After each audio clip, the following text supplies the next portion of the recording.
Hello, my name is Katherine Rowan. I'm an Emerita Professor of Communication at George Mason University in Fairfax, Virginia. I am proud to moderate this session on communicating the future, an agenda for engaging the public with basic science. This session explores evidence-based directions in scholarship, training, and practice to advance the impact of public engagement with basic science research. Thank you for joining us. This presentation is the first of 3 pre-recorded sessions focusing on a speaker's material before all the panelists come together in February during the live discussion. In this video, Rick Borchelt discusses a conference this summer, which he led, a conference that brought people from around the world to discuss what we know currently about communicating basic science. Later in this video, Rick and I will delve further into this important topic. Welcome, Rick. So thank you so much, Kathy. I'm very excited to be here today and chat with you all about this unique partnership that we've developed with between a federal agency. In this case, it's the Department of Energy and the Office of Science, that's me, and the Kavli Foundation, which is a prominent and important funder of philanthropic endeavors in basic science, neurobiology, astrophysics, and other activities, as you almost know. And I hope we'll have some time for discussion between us, you and me, Kathy, and then during the AAAS session with other interested folks as they show up. So this collaboration we call the Science Public Engagement Partnership, or SciPEP. And while I'll be talking pretty broadly about SciPEP, the way the observations are articulated are my own and may not fully represent everyone else who's involved in this. And I have to say, thanks for the shout out about how I led this conference that we'll be talking about. In fact, this was a many actor conference with lots of us from both our contractors, from the Department of Energy, and from the Kavli Foundation, and many, many others who helped us launch this ambitious endeavor. So we're just over a year into the 5-year memorandum of understanding that launched SciPEP, but we've already identified a lot of the opportunities and challenges facing scientists and communicators whose portfolio includes public engagement with basic science. That's important, public engagement with basic science. Now, what do we mean by that? SciPEP has a rather narrow remit that's informed by what our 2 institutions do support. Basic science, or if you will, fundamental science, fundamental research, discovery science, curiosity-driven science. It's really a hard term to draw a bright line around, but it stands apart from things like applied science and technology, medical interventions, engineering, those kinds of things. And the Office of Science, where I work, commits about $7 billion annually to basic research. Nationally, the United States spends about $80 billion on basic research, about half of which is provided by the federal government. This basic science is the underpinning of our national innovation ecosystem and provides the scientific scaffold on which applied science and technology and all the breakthroughs and personal technology and personally relevant things depend. Now, despite this critical role in the nation's science portfolio, communication about basic science is seldom the focus either of scholarly research or of communications practice. The overwhelming attention in this field is given to policy development, health outcomes, emerging technologies, personal technologies like electronics, and even rarer is attention paid to public engagement, not just communication, but public engagement around basic science, which presumes some form of 2-way communication and mutual learning. And rarer even still is commitment to understanding and supporting the scientists, as opposed to the professional communicators like me, who wish to engage the public around their basic research. Now, this disparity is reflected in the science communication research landscape as well. Like good scholars everywhere and good scientists everywhere, in order to inform the partnership's priorities and a planned conference that we're going to be talking about in the next slide, we commissioned 2 deep dives into the science communications research literature, the results you see in this slide. We asked our colleagues, John Besley and Todd Newman, to head up research teams at Michigan State and the University of Wisconsin-Madison, respectively, to sift through the science of science communication literature, looking for signs of basic science communication scholarship. Not basic scholarship, but science communication scholarship around basic science. I keep wanting to make sure that that's coming across. And it turns out these signs they found are barely there. Of some 1.5 million articles on science communication broadly, 43, yes, 43 explicitly focused on communicating basic science. Similarly, less than 5% of the research in the communications literature about public engagement per se around science addresses basic science in any way at all. The teams also noted that while there appears to have been historically strong opinion in the US about basic research in support of basic research, I don't think it's because we've communicated about particularly well. Little or no connection is made in the efforts that were reviewed in the literature surveys to increase public support or tie basic science to long-term goals, either institutional or societal. There is, in fact, very little data at all about what the US public actually thinks about basic science. You can visit the SciPEP.org website, and that's SciPEP.org, for more about these literature surveys and listen to a workshop presented by these excellent research teams that we're very grateful for.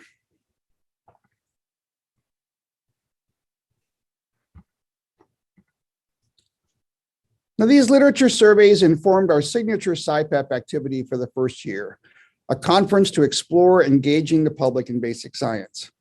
We wanted to bring together scientists, professional communicators, and communication scholars, those are the 3 big buckets for us, for 2 days of discussion organized around 3 broad questions of why, what, and how.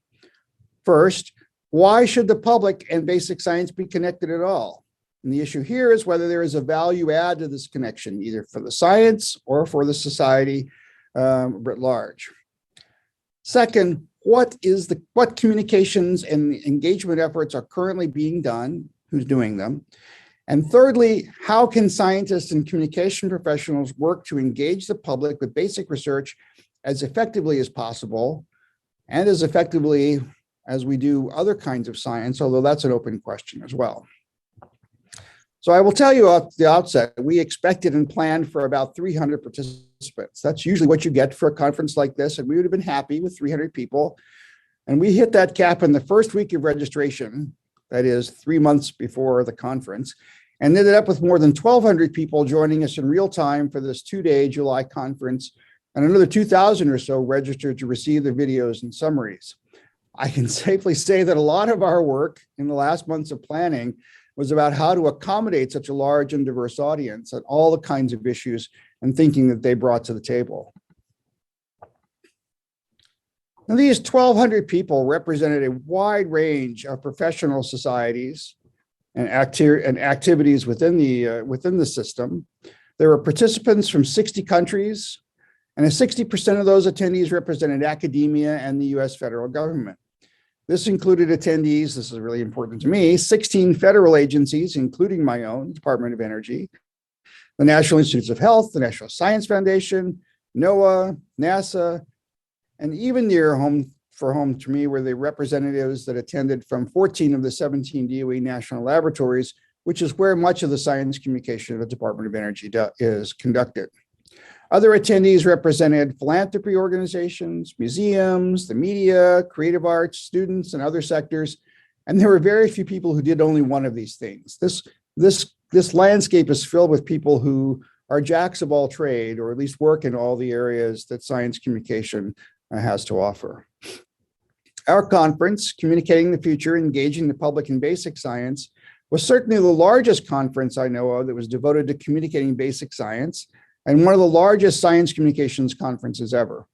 The 27 sessions, posters, and breakout groups helped us unpack many of the opportunities for public engagement with basic science, but they also emphasize the enormity of the challenges of science communication generally, compounded, we think, for basic science communication and basic science engagement.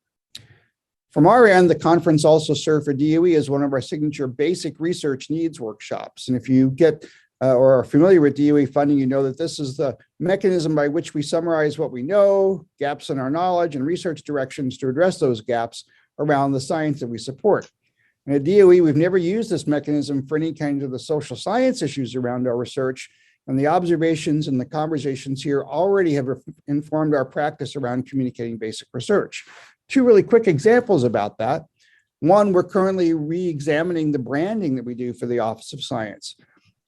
Does the public even make the distinction between basic and applied or any different kinds of science? Do policies make that distinction?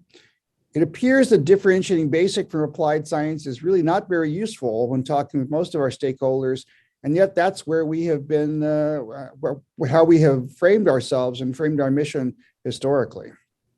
And second, we're trying to figure out ways how to include the basic science micro-narrative, if you will, the embedded message in larger stories about applied science and technology, which is much of what we do. Patents, breakthrough science, different kinds of ways we're addressing clean energy, climate change, and other critical issues before society and before the country. The fundamental research, the basic research that enabled these innovations to happen, that we're writing about, often happened decades before. And the narratives about them frequently leave the basic science part out completely. Restoring this basic science message in applied science stories is a high priority for us, and it's changing how we tell the story from our labs and from the department. So as is often the case, conferences like ours raised many more questions than it answered. And that gives SciPEP a lot of chances to make important contributions going forward. And we certainly have our work cut out for us. We see future SciPEP activities in three broad areas of emphasis. First, we want to identify and champion effective, scalable best practices in communications about basic science broadly and public engagement especially. And by effective, we mean based on measurable, meaningful evidence. Evidence-based and scalable are the critical issues here. Second, we want to catalyze conversations in the broader science and science communication communities about public engagement with basic science. We hope and we expect those conversations to lead to the development of tools and incentives for researchers to use for public engagement with basic science. And while we'll never be in a position to be the primary funder for either practice or scholarship, we hope to be able to make contributions to things like pilot projects with potential for transforming the basic science public engagement landscape.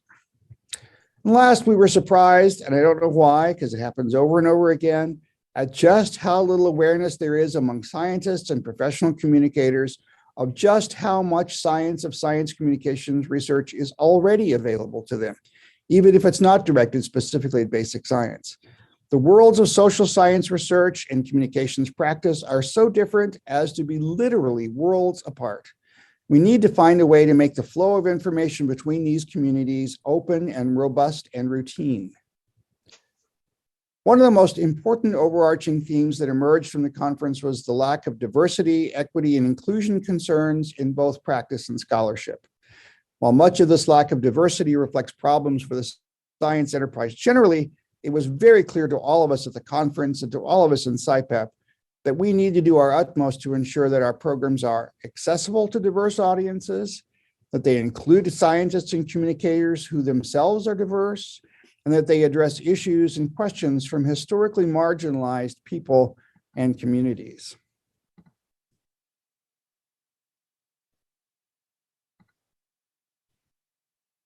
A little slow on the change here. There we go. So we have a lot of work ahead of us in SciPEP. We see this work as falling broadly into two areas of inquiry. That is, what would a robust research agenda look like? And how do we build that rich, deep community that supports basic science communication without stovepiping this practice and scholarship? And you can see from some of the questions here that we're beginning to formulate the beginnings of a research strategy that would address some of these questions about what that research agenda might look like and what that community might look like. And finally, it's our hope that we'll have abundant and meaningful contributions toward answering these questions by scientists, communicators and scholars going forward. And I hope that includes the folks, Katherine, that we'll have in our audience at AAAS and in our conversation to follow. Thank you, Rick. Thank you so much for that thoughtful and thorough presentation. I've got a few questions for you. And the goal here is to delve further into this whole enterprise of engaging the public with basic science research. So question one, 20 years ago, 2001, I had the pleasure of going to a conference you led on communicating science. In 2021, I had that same pleasure this past summer. To get a sharp handle on exactly the agenda now, tell us a little bit about the similarities and differences between the 2001 and the 2021 science communication conferences. Sure, this is the advantage of having someone with long history in this community with me. Yes, the conference in 2001, also communicating the future, but was based on not just basic science, but all sorts of science. We didn't do health stuff then, and we didn't do STEM education stuff then, but we did look at most of the rest of the science. And it was the first, at the time, the first peer-reviewed conference of its kind, looking at science communication. And we're very proud of that. And having said that, it has stood the test of time. The papers that were presented there and the conversations that were stimulated there and the work that was stimulated continues to inform science communication more broadly even today. And it certainly was a watershed experience, I think, for many of us. And I say that humbly because really it was all the participants who make these things happen. But what's really important and what strikes me, I think, is that overall, few things have actually changed.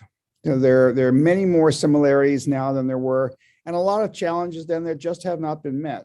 And one of the biggest ones is we made very strong recommendations and observed very prominently that almost none of the science communications programs we were looking at that conference, about 400 of them, as it turns out, almost none of them had any kind of metrics associated with them. There were things like, oh, well, we think people had a good time, or in the current parlance, oh, we had likes on that. We had people who thought this was wonderful. That's great, but we did not have and still do not have a firm commitment to metrics and evaluation and measurement for our science communications programs broadly, but particularly in public and basic science. That's really interesting.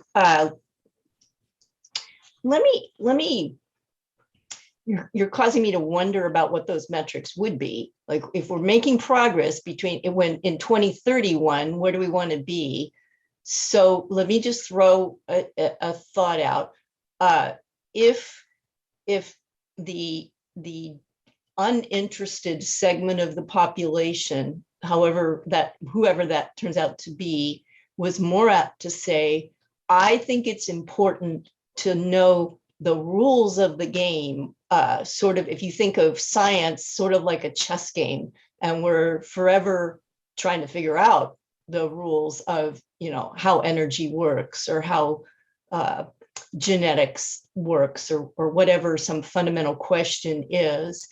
Is that where we're going? Like, I think that's important and I own it, or I'm involved in it, or I care about it, or I want it funded because it will help my kids. Is that where we want to be in 2031, or maybe that's too concrete?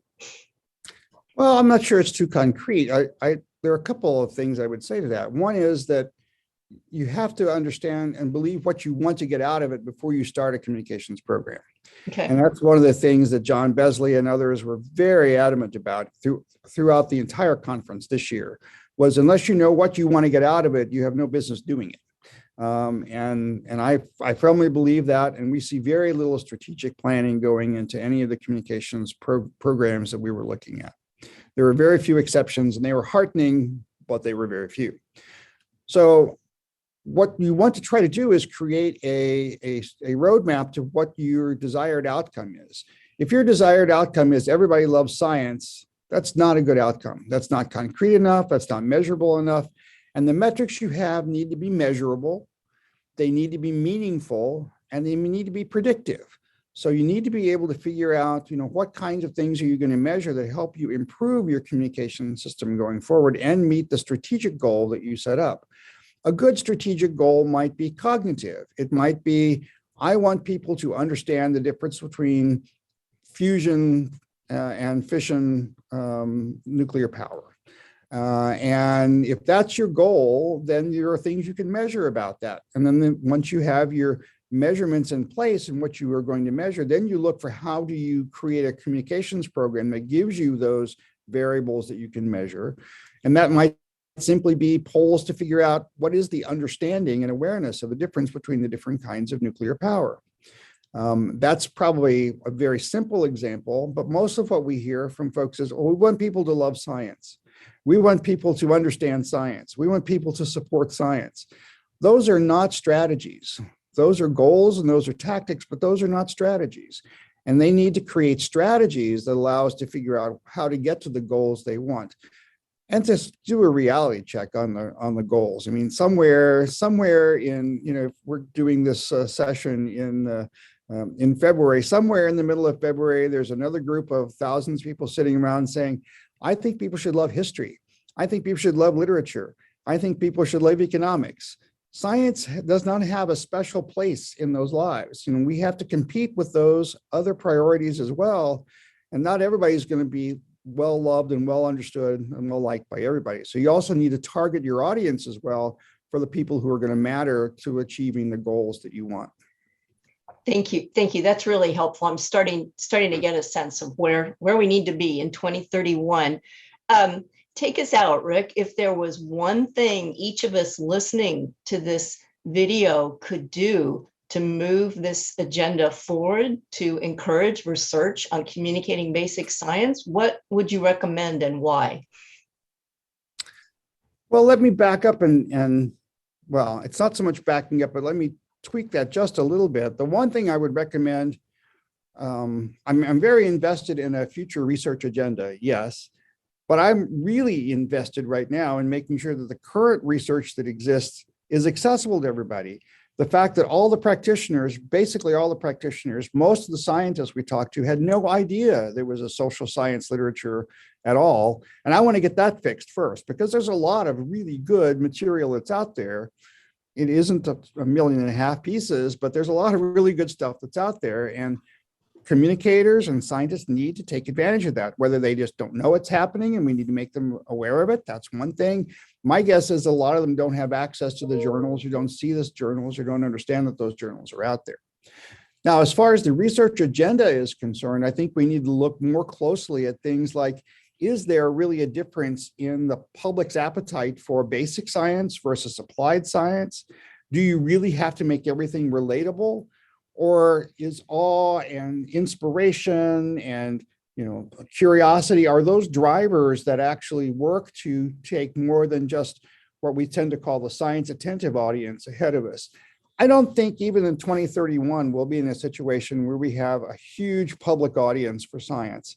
I think we'll always be happy with the science attentive audience, which is people who, for one reason or another, are motivated to seek out information about science.